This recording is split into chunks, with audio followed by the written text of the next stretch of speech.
Good morning mga Team Katagupay. Good morning. So, unang-una sa mga followers ko at saka kapwa ko ka-riders, salamat po sa mga suporta nyo at saka sa pag-like nyo sa pag-like and share nyo sa mga previous kong video. Salamat po. Maraming salamat po sa pamagitan ng isang like at saka share nyo sa video ay marami po kayong natutulungan. Isa na po ako doon, yung nakabenepisyo doon. Isa na po ako. Dahil continuous po yung maliit nating income at saka sa mga tindahan na pinopromote natin, continuous yung income nila at saka sa mga kapwa nating Pilipino na namamasukan sa mga tindahan na to na pinopromote namin ay patuloy po yung income nila. So maraming salamat po kapwa ko rider at saka mga followers ko, mga masugid kong followers at saka maraming salamat po sa inyo sa suporta niyo.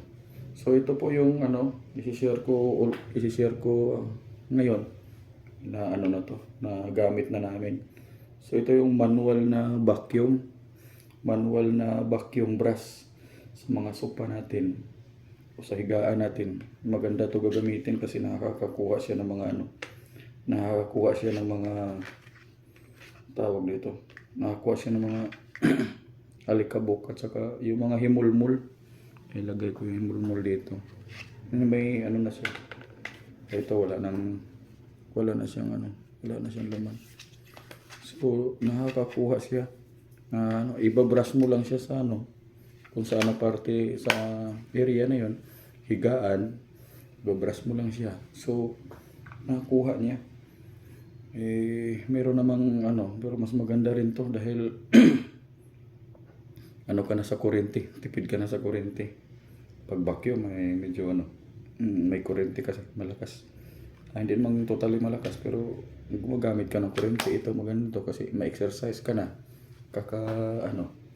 Kakabras, ma-exercise ka na doon. So ayos yan. Pampalit ng tiyan. Laki na tiyan ko. So maganda to guys, ipakita ko sa inyo kung paano ito.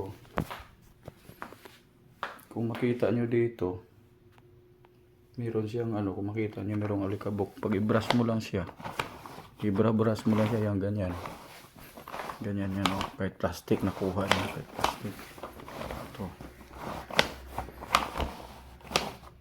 So ayos siya.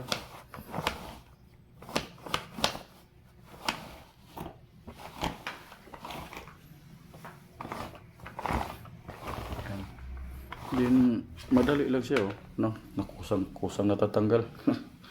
Ito kita nyo, kung makita nyo nasa loob na yung mga nilagay ko na mulmul. Ako lang kasi nagbibideo. Yan.